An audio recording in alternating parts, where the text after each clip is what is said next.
Hey guys, welcome to Tuesday Night Hype 73. And we're going to have your first semifinal match here in just a moment. We're actually going to be starting off with Chris taking on Goulet. I'm here tonight joined by Derek. Hey man, So Chris has the Paladin. They both are bringing Shaman and Rogue. And then Chris is bringing the Paladin while Goulet is actually bringing Warlock.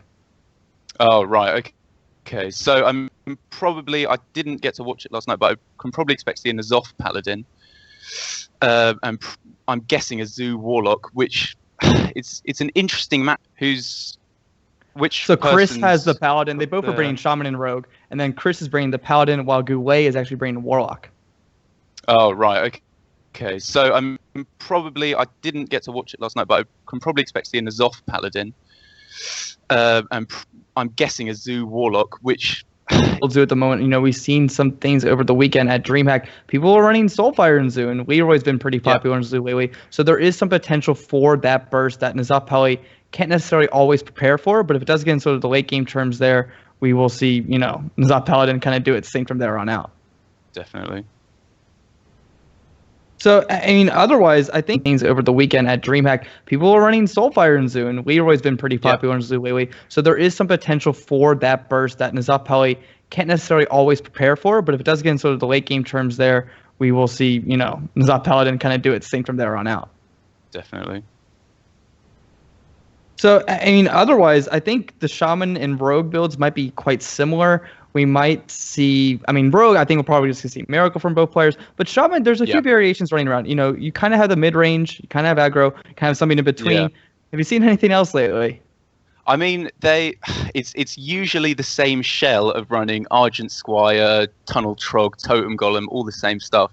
But one of the competitors that's playing in the next match, Sintalol, I ran into him on the ladder the other day playing my own variant of a Control Malagos Shaman. Oh, wow. Which I somehow managed to beat him playing an aggro paladin, just about. I won all my jousts on Healing Wave, but I think we're probably going to see some kind of an aggro or mid-range shaman build here. It seems to be very popular, but there's a few key cards that could make the difference in these matchups. A lot of people have been playing I can't remember the name of the card, but the 1-mana totem buff card that 6-0 made popular. Primal Fusion, Primal Fusion, like that's we're the one. actually about to get started here. Chris is going to go in with Shaman and Goulet, bring in Zoo like we thought. Yeah, and I mean, the difference here is going to be, since Standard came in and Zoo lost a lot of its sticky minions in Creeper and the Ruby and Egg, the Lightning Storm, if he's running that, can be a really key card in this matchup. Well, we do see some interesting things in Chris's hand. You know, we see the Eternal Sentinel, so that typically reads to be more aggressive. I haven't seen that card in a while. Yeah, and then also bringing Ancestral Knowledge, so probably in a more of an aggro variant of Shaman here. Yeah, I think you're probably right there. Now, typically, what are you looking to do here in this sort of matchup as Zoo going against aggro Shaman?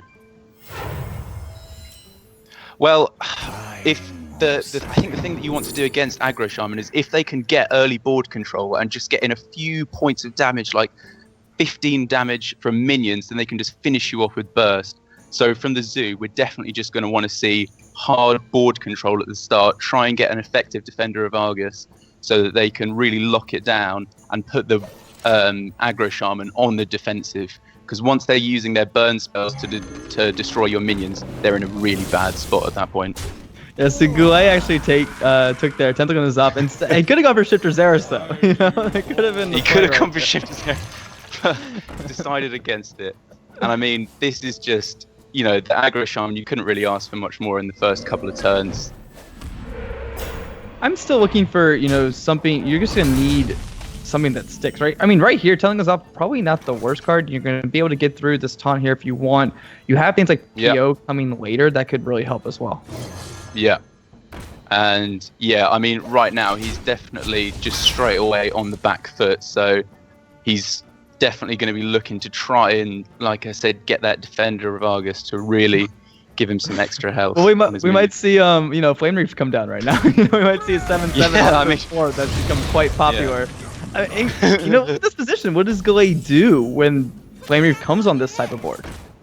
Yeah, I mean, that's it, like, straight away. The way that Zoo is going to deal with these big minions is by having a minion stick on the board and throwing Power Overwhelming on it.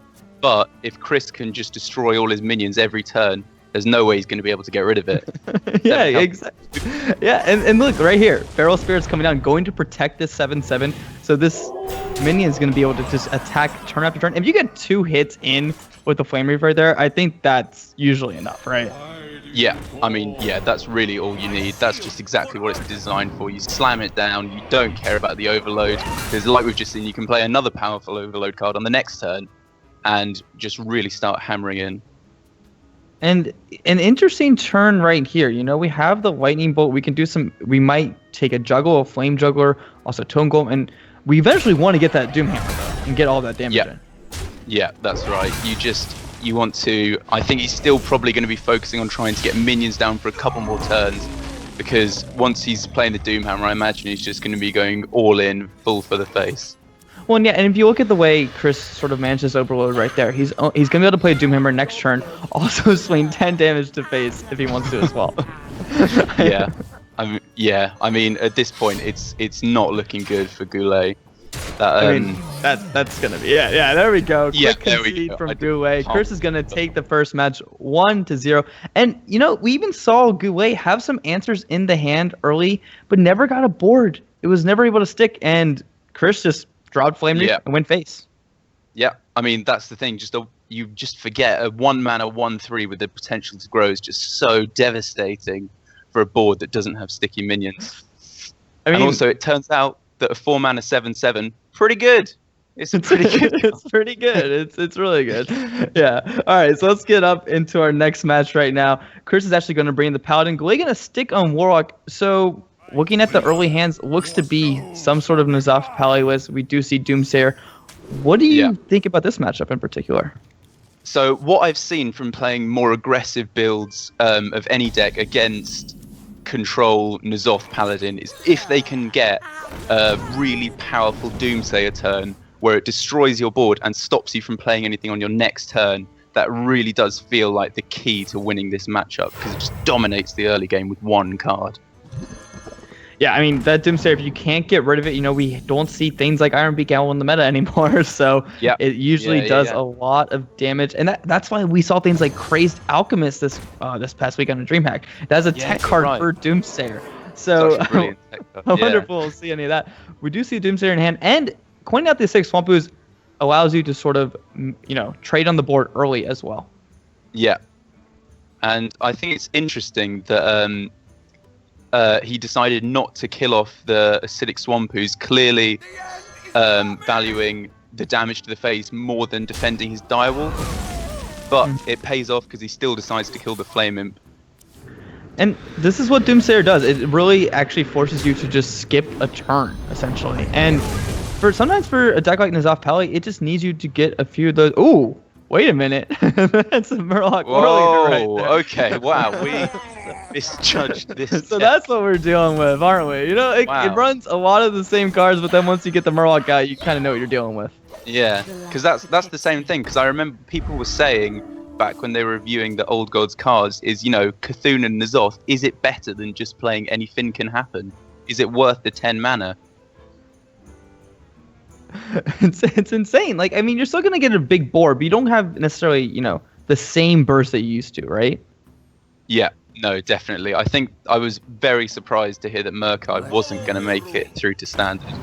And yeah, I'm surprised to see this. I'm still very hesitant to call this a good deck, but you know, just the core of a control Paladin is potentially so strong.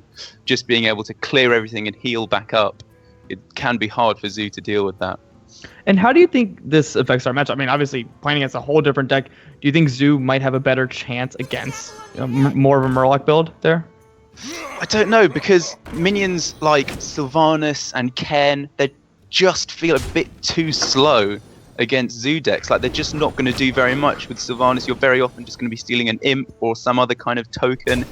And I feel like even though they're less value minions, because they're cheaper, things like Bluegill, the Bluegills and the other Murlocs, they're just going to be able to fight for board a bit better because you just want to dump your hand against a deck like this.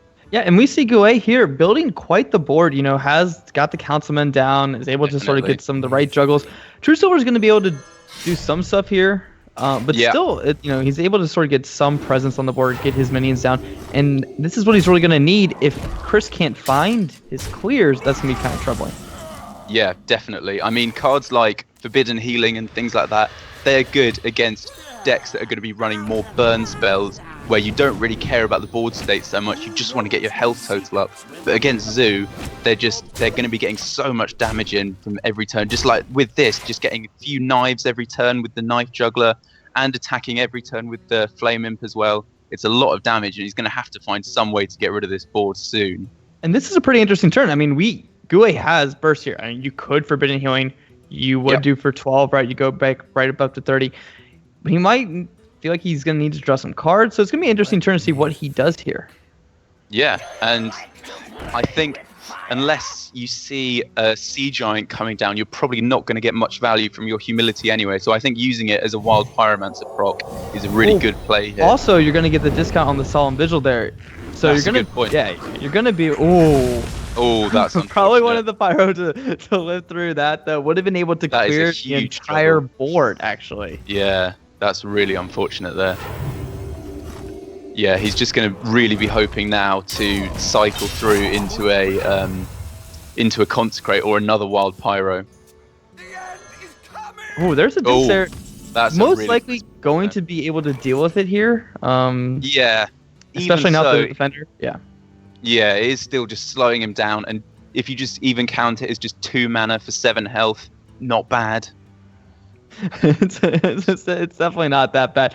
Yeah. So as Chris, you have to realize that you are playing against Zoo, and you kind of have seen what sort of Zoos are out there right now. You know that Gormak's been a staple. Leroy's been floating around a lot.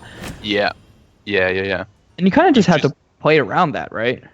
Yeah. No, totally. You've got to have that in the back of your mind, just how with that much mana and how they've played, how much burst can they possibly do? Because he's going to want to save the Forbidden Healing for as long as possible, I think, because with the fact that it does double the mana, the longer you save it, the more health you get per mana.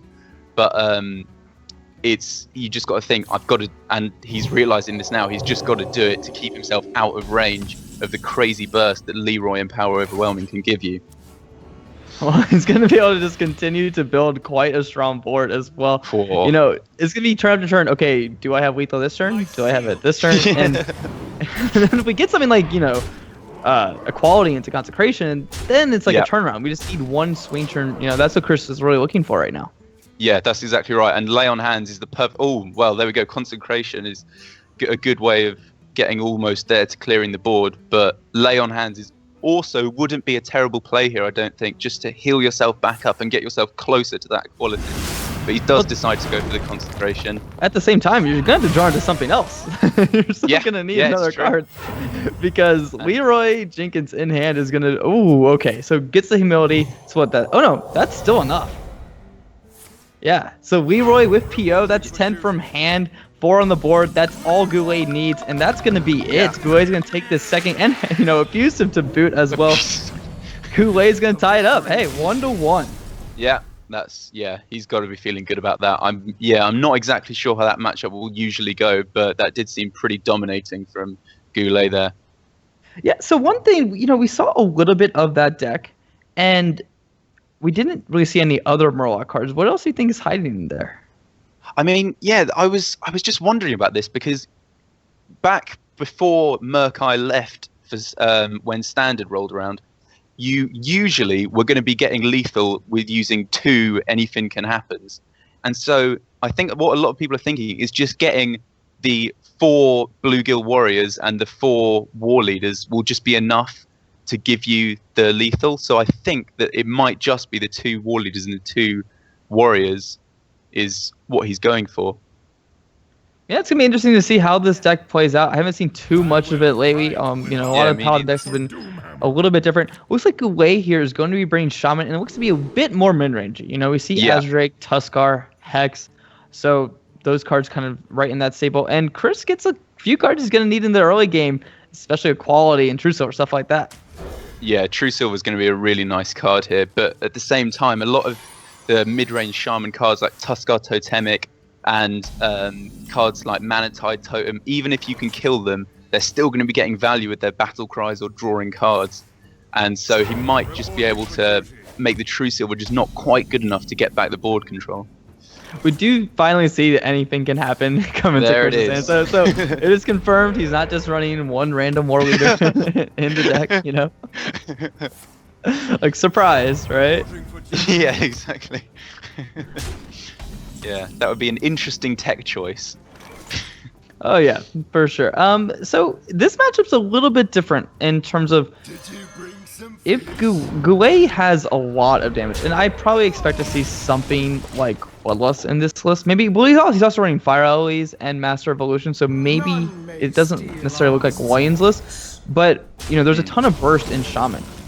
Yeah, no, definitely. I mean, I've been running Loyan's Shaman deck that he got to #1 Legend with, and having that Bloodlust in it can be really, really nice. Even if, like, in this matchup, if they put up a big taunt like Tyrion, just using it to smash through that can be really, really helpful. But I think at the moment, Goulet is definitely going to be wishing that he was against the N'Zoth Paladin rather than a Murloc Paladin, because Hex can be such a crucial card in that, because the fact that it doesn't actually kill the minions but transforms them so that N'Zoth can't get them back makes it a really favorable matchup at some points. Oh, I mean, it's absolutely huge. Yeah, especially with things like, you know, it's sort of like how Entomb ruins you a lot of the times when you are playing some of those other lists. Here, I mean, Chris taking advantage of the board right now, you know, taking good position, able to get his minions down, has True Silver up. It's going to be interesting to see how Goulet responds. I mean, Fire Eloise on 6 is great, but, you know, throughout the course of the match, who kind of needs to be having more minions on the board here, you think? I mean, the thing with any kind of control paladin is just the longer the game drags out, the happier they are usually. So I think if Goulet is going to have a good chance here, he's really going to want to try and get back board control as quick as he can. And so I think that in order to do that, he's going to be doing something like Doom Hammering defensively to clear minions instead of going face, despite the fact that he has 2 Rock Biters in hand, which can represent, what, a 16 damage burst from hand. Yeah, I mean, you usually like to hide it, right? You usually just like want to hide it and just let it happen. Yeah. And then eventually, you know, just get that huge burst when you can, especially like if you can do it before Tyrion comes out, things like that. It definitely proves pretty worthwhile. Yeah.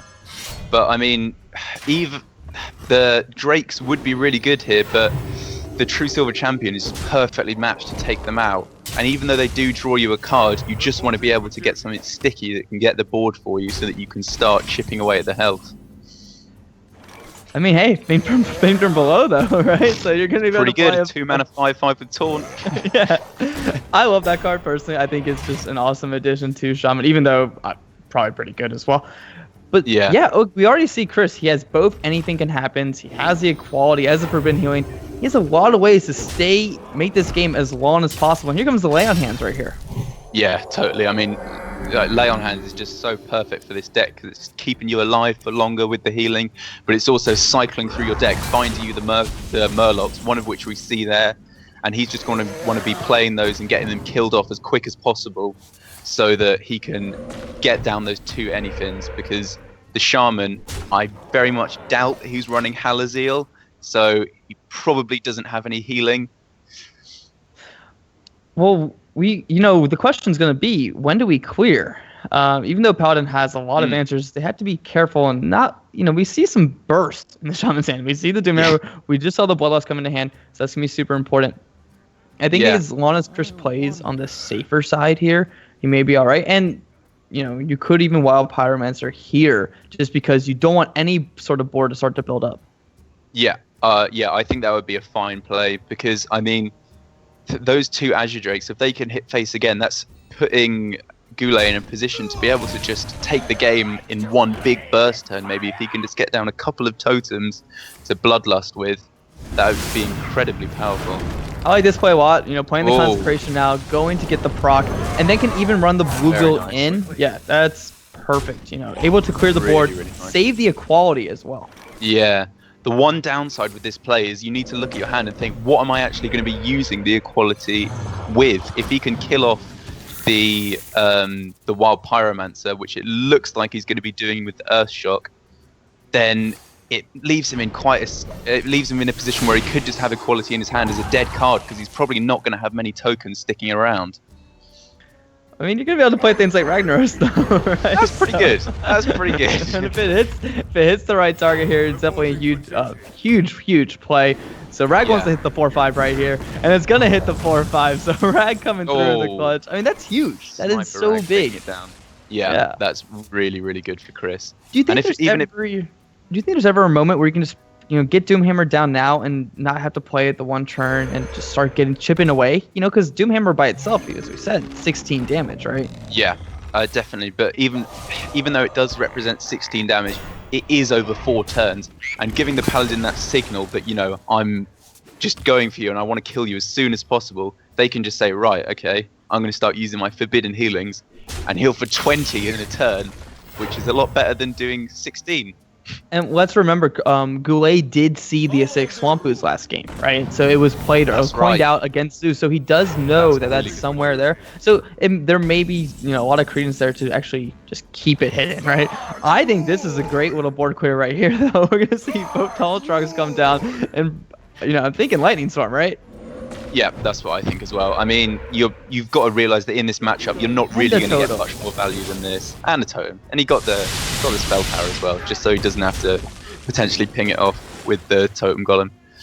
But it looks like we're going to need an answer, right?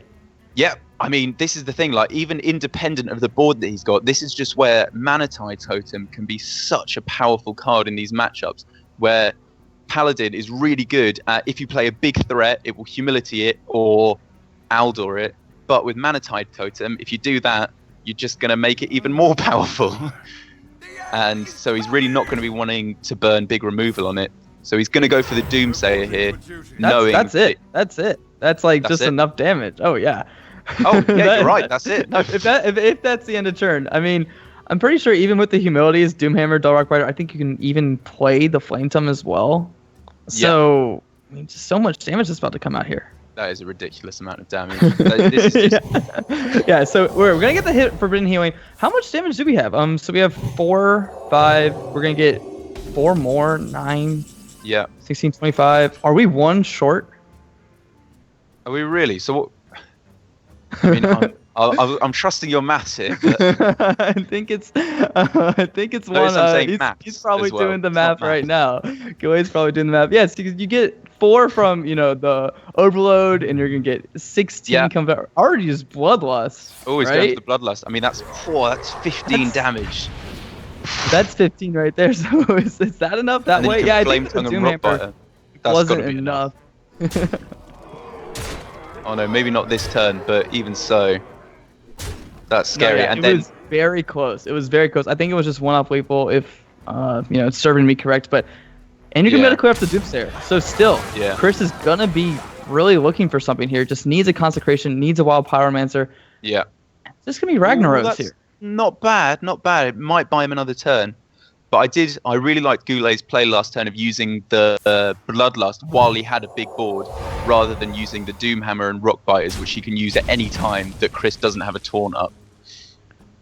So there, Ragnaros going to heal back. I think this time it is actually definitely over, though. So that's going to be, especially with the other Flame Tongue being picked up last turn from Manatide, this is going to be enough damage.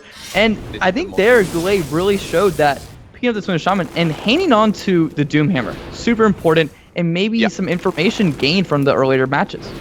Definitely, yeah, and like we saw, we see the Swamp Ooze in Chris's hands. So if he had just played the Doomhammer in the hope to swing for a couple of turns without the Rockbiters and then deliver a big burst, it could have been destroyed. But because he took this line of play of saving it right till the end, it does mean that he can take this game as well. Yeah, so Goulet's going to go up 2-1 right there, getting the win with Shaman. Only has the Rogue left, and Rogue v Rogue could be pretty interesting. And a lot of times, Miracle does very well against more control-oriented Paladins because they have no way to defend against some of your burst. Definitely. I mean, Control Rogue has Miracle Rogue has in general done better against these kind of controlling decks. not so much against Control Warrior, just because the fact that they can build up armor. But here we're going to see that it's going to be a rogue versus rogue. And it does look like it's probably going to be Miracle on both sides, I imagine. Yeah, we see the Gadgetzan, we see some other things that are double Gadgetzan. So, okay, bringing the Cold Bloods, that's pretty important, though. So we know most likely not going to be Malagos, right? Yeah, I think that's fair to say. That's some of the variants that we've seen lately.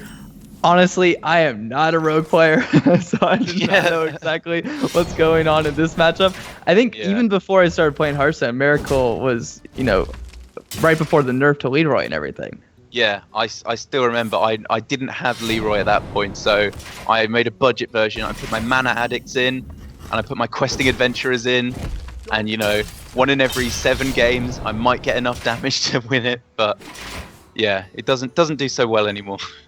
Yeah, so what do you think we're looking for, though? I mean, obviously, Chris is going to be able to get on the board pretty early. That's very nice. Sap is a great card as well in Goulet's hand.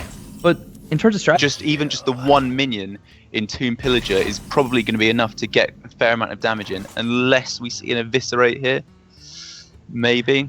Yeah, I mean, you had to burn, Phantom Knives or stuff like that. You could also go it's not developing much tempo, and it's just buying him more turns. So I think the fact that Chris does have just the 1 minion in Tomb Pillager is probably going to be enough to get a fair amount of damage in, unless we see an Eviscerate here. Maybe. Yeah, I mean, you had to burn Phantom Knives or stuff like that. You could also go Edwin as a 2/2 body, but I don't think he really wants to do that, right? Yeah, and I think often in this matchup, you're probably not going to be getting much value out of Fan of Knives anyway, so you're just going to be playing it on a board that's not going to get you any advantage just to cycle a card. Yeah, it's definitely not as valuable here. And, we see in Chris's hand, we see a lot of things. We do see Leroy already, so we're probably going to see probably very similar lists here, both opting to take more of this approach rather than... Oh, so Deadly Poison off the top, though, is pretty nice. Doesn't have to burn the Eviscerate. That's really nice. Yeah, you probably are going to want to be saving Eviscerate because it can be very versatile in this matchup. You can use it to chip away a giant Edwin, kill a Gadgetzan that isn't concealed, or even just get some more damage into face. So it looks like Chris, you have a few choices here. You may just want to continue to build up your board a little bit. I think that's probably... I think I'd probably go Azure Drake. I mean, sometimes you do want to get the spell damage immediately, but right here, 4/4 on the board, not the worst thing in the world, right? It's just something to do, and you don't want to be playing many of these spells because you want to be hoping that you get your Gadgetzan and you can play them and draw a load of cards at the same time. And that's the thing, because even though Goulet does have both his Gadgetzans, the cards that he has to go with it are looking pretty poor at the moment. You want to see cards like Preparation more and Shiv so that you can draw through your deck a lot quicker, and you want to save your Cold Bloods until you can conceal a minion at the same time, I think. I think I'm seeing it go to rope. Are you seeing that as well? I am seeing it go to rope. I don't know. So it looks like Chris DC'd here, so we'll have to get a word on what's going to happen here. Pretty unfortunate, it looked like he was going to be able to sort of start building a board. Yeah, I mean, I think he was in a pretty good spot there. He had the Azure Drakes played this turn, and if he drew the Gadgetzan, he'd be looking in a very good spot. Oh, and they just missed a turn. I mean, he is back. I don't think that was on purpose. I definitely don't, because Azure Drake on 5 probably a little bit better than Azure Drake on 6. But I hope it doesn't hurt him too much, but definitely, a loss in tempo a little bit there. Definitely, but it looks like he's still in a pretty decent position. I mean, he just drew his Gadgetzan, and with having both preps and a coin in hand, he's going to be able to draw a huge amount of cards here. Well, it looks like Goulet's going to beat him first there. Going to be able to play the Conceal on Gadgetzan, also draw some cards, take out this Azure Drake. So, I mean, what do you think about that? Like, getting the first Gadgetzan and be able to conceal it, that has to be quite an advantage, right? Yeah, I mean, that's really brilliant. And the fact that Miracle Rogues are no longer running Blade Flurry since its nerf, they have pretty much no way of dealing with the concealed Gadgetzan, so he's going to get another turn of it here. But at the same time, Chris is getting his own Gadgetzan down, and there's a very good chance. Oh well, he has the conceal in hand, so he's also going to be able to conceal his own gadgets and Yeah, they're turn with it as well. They're both going at it right here. And I mean, looking at Goulet only needs like, what is he? He only needs like something small at the top, right? Yeah, that's true. Which toxin is that? It's a 2 damage toxin. And you get the +3 attack as well. So it's 5, and then oh yeah, you're right. 9. Wow. I think it's 21 damage right now. Really? Total right? with Wow. plus gadget in. Yeah, you're right. So it's quite a lot. Wow. I mean, just looking That for is a something lot, like man. Eva's. This match right here, very interesting to see just how that ended up happening, right? Both players play gadget in, both players conceal gadget in, build up like all of their hand. So kind of see what happens here. Definitely. And I think the fact that Chris missed a turn, did that mean that he wasn't able to play his gadgets down on turn 6? Because I think that was the card he drew from his Azure Drake. Maybe, Yeah, anyway. That was kind of everything that really needed to happen. You know, Azure Drake coming down a turn early definitely would have been, I mean, game deciding, really, right? Yeah, I think all we I need think you're here right. is Evis off the top, and even getting the preps, going to be able to draw even Oh. more cards here. Yeah, it just Yeah. needs another Eviscerate. It's still not is coming. Is that... No, it's not quite enough, is It's it? Or another prep. preparation. So I think we're going to draw some more cards here. All right, so let's see it. Man, this is so many cards, and he's probably just going to backstab his own gadget Zan as well, just for another... Well, you can even fan and knives here, yep, for 2 cards, so you get to draw 2 cards. And Yeah, there there you go, it is. just off the Yeah, top. That's that's the going to one. be it. Got it. Goulet is Wow. going to take it 3-1. Wow, Miracle Rogue back in action right there. Quite the display. That was just... I mean, that just shows the power, like, giving Miracle Rogue another turn with their gadgets, and, like, there you have it. Like, he drew, what, 6-7 cards that turn? Possibly more, right? We had like 2 preps, fan and knives, that's already 4 cards already. Yeah, That was nuts. I mean, I haven't seen enough of that deck so far, but it seems to be just well prepped already, top of the tiers and everything. And honestly, Chris, I'm very unfortunate missing that turn. That could have been it. I think that's exactly right. I mean, yeah, it seemed like here the first gadget Zan really was just what decided it, getting that down first. So powerful.